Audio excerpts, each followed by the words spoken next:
Assalamualaikum warahmatullahi wabarakatuh, sahabat Sejuta Kisah. Semoga saja Anda masih selalu setia bersama kami, channel yang selalu menghadirkan cerita-cerita misteri yang menarik untuk Anda simak. Untuk kisah misteri kali ini, kami sudah menyiapkan sebuah kisah nyata misteri yang berjudul Pesugihan Pemilik Warung. Sebetulnya dapat cerita dari abang-abang Gojek udah beberapa kali, yang dimana ceritanya bukan dari satu orang doang, tapi juga dari supir taksi. Nama dan tempat aku samarkannya. Jadi saat aku pesan Gojek ke suatu tempat di ibu kota, dimana di tempat itu ada tempat makan yang hebring banget, parkiran penuh, orang antri mau makan, hits pokoknya. Abang Gojeknya nanya, mastiin apa benar tujuanku sesuai dengan pesanan di aplikasi. Nyeng, berangkat deh. Di jalan tengah-tengah macet, ngobrol-ngobrol lah aku sama abang ojeknya, daripada mati gaya. Yang ujung-ujungnya aku dapat cerita ini. Kejadian ini beberapa kali aku alamin dengan abang ojek yang beda-beda, perihal tempat yang sama. Tanpa maksud apa-apa, aku cuma murni mau cerita doang, intinya nikmatin aja ceritanya.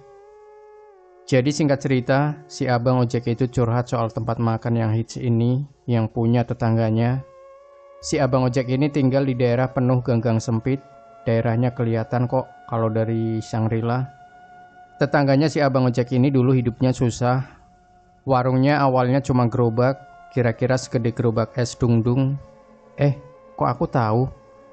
Iya, habisnya aku sering lewat daerah itu dulu.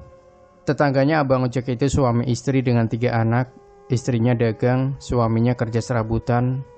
Mulai dari kuli pasar, narik becak, sopir angkot, sampai tukang parkir. Si abang ojek ini tahu betul pokoknya, karena dia suka minjemin duit. Dalam waktu 3 tahun, gerobak berubah jadi tenda tempat makan, hits. Orang pada ngantri, mobil bagus-bagus pada parkir. Tempat yang dulunya pangkalan taksi, berubah jadi parkiran mobil berderet yang mau makan di sana. Di sini ceritanya mulai seru. Menurut si abang ojek, suaminya alias yang punya warung meninggal di tahun-tahun awal gerobak berubah jadi tenda. Meninggal waktu lagi mancing katanya. Emang kenapa pak? Apanya yang aneh? Tanyaku. Gini mas, sehari sebelum meninggal, itu saya lihat makhluk aneh depan rumahnya. Jawab si abang ojek. Awalnya nih, malam-malam saya bangun, tidur berasa nggak enak, gerah. Terus saya keluar mau nyari angin. Pas buka pintu, kok di luar bau bangkai? Terus sekilas depan pintu tetangga saya itu ada orang berdiri, rambut doang yang kelihatan, panjang mas, sampai ke lantai. Saya kira itu bininya mau masuk rumah. Saya panggil aja kan. Romlah, ngapain kamu malam-malam keluyuran? Emang sih bang, dulu bininya itu orang ngeblangsak, taulah. Lanjut si abang ojek. Yang dipanggil Romlah itu nengok bang, bukan dia taunya. Nah, orang kayak perempuan tapi matanya nongol-nongol bang, warna merah. Mulut mangap, giginya panjang. Langsung deh, aku gak jadi keluar, kata si abang ojek. Aku manggut-manggut di balik helm. Terus gimana bang? Tanya aku penasaran. Habis nutup pintu, aku keluar lagi. Udah kagak ada itu makhluk. Besoknya lakinya mati bang. Nih ya bang, saya aja masih merinding kalau ingat. Lakinya baik bang, cuma istrinya aja yang belangsak. Katanya lakinya mati sakit jantung pas mancing. Saya ikut mandiin jenazahnya bang.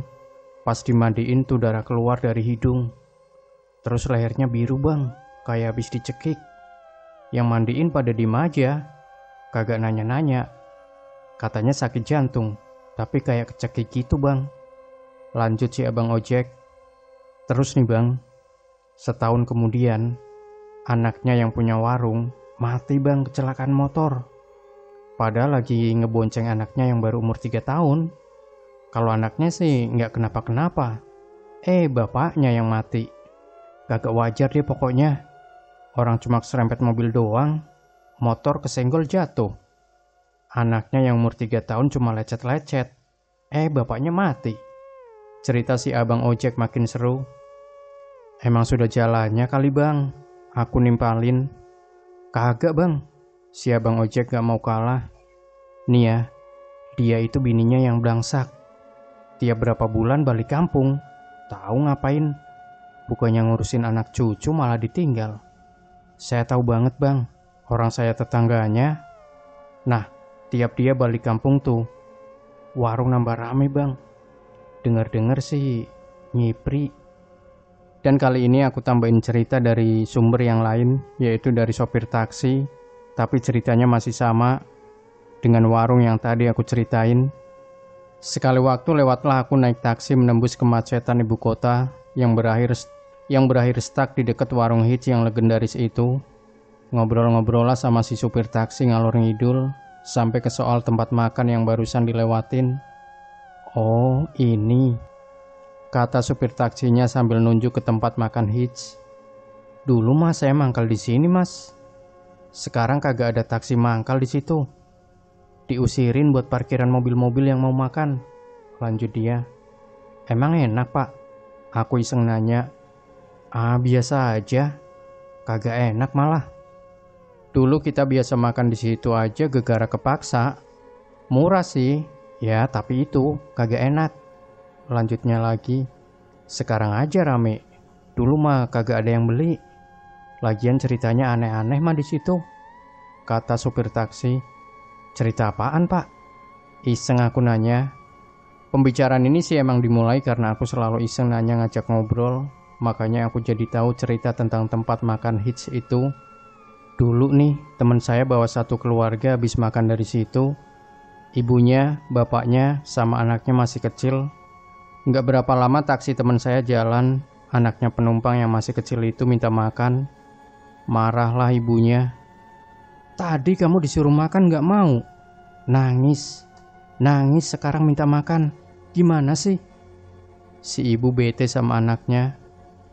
Dimarahin gitu sama ibunya, nangislah si anak sambil sesenggukan anaknya ngomong gini. Gimana bisa makan? Orang pas makan di piringnya ibu ada yang jilat-jilat. Ibunya langsung diam, bapaknya diam, sopir taksi diam juga. Panjang gitu rambutnya, giginya juga. Lidahnya melet-melet. Lanjut anaknya polos sambil masih sesenggukan. Udah, nanti makan di rumah ya. Ibunya berusaha nenangin si anak sambil mukanya pucat. Ya teman saya langsung cerita mas ke teman-teman. Lanjut si sopir taksi. Bubar udah itu pangkalan, pada males jadinya. Aku yain aja dengar cerita si bapak. Lanjut cerita dari abang ojek lain, sebut saja si abang ojek B yang kebetulan ngebawa saya ngelewatin tempat makan hits. Cerita-cerita ini intinya mirip sama cerita abang ojek A. Suami yang punya warung meninggal, anak yang punya warung meninggal, dan gak taunya si abang ojek B ini tetangganya yang punya warung hits juga. Saya nih mas, sejek-gujek kagak mau kalau dikasih makanannya dia. Sambil nunjuk ke warung hits. Takut. Orang dari dulu masakannya kagak enak. Kerja kagak ngeblangsak, mending makan yang lain dah. Nih mas, tetangganya sama orang-orang tempat tinggalnya dia sekitar situ, kagak ada yang mau beli di sana. Yang beli kan orang-orang luar semua, kagak tinggal di sini. Lagian katanya tuh, enaknya kalau makan di situ doang. Kalau dibungkus kagak enak. Orang mah percaya aja. Cobain aja mas beli. Katanya si abang ojek B sambil nyengir. Enggak pak, makasih. Lanjut saya. Orang si Enono. Lanjut abang ojek B. Ngomongnya gede banget. Katanya tiap malam untungnya bisa sampai 10 juta. Aku mah ngap-iyain aja. Hingga suatu malam, aku lewat persis samping tempat makan hits. Dan tahu lihat apa? Makhluk berambut panjang, mata merah dengan lidah menjulur. Dengan lidah menjulur-julur itu nempel di kaca jendela mobil saya. Mau tancap gas tapi nggak bisa karena macet. Akhirnya berdoa saja. Sambil muter lagu dan nyanyi-nyanyi. Hilang nggak tuh makhluk? Hilang dong setelah beberapa saat. Dengan kekuatan doa dalam hati. Ditambah mungkin suaraku yang fals nyanyi-nyanyi. Ya tapi itu, dak-dik-duk-dernya lumayan bikin shock. So pesenku, baca doa sebelum makan, biar direstui Tuhan makanannya. Selesai. Selamat tidur, hati-hati kalau ada bau bangkai di sekitaran. Awas juga ada makhluk berambut panjang, mata merah, gigi panjang, lagi jilat-jilat pintu kamar. Demikian sahabat Sejuta Kisah, jangan lupa berikan komentar Anda, like, share video ini, subscribe channel Sejuta Kisah, dan nantikan terus cerita-cerita misteri terbaru dari kami. Wassalamualaikum warahmatullahi wabarakatuh.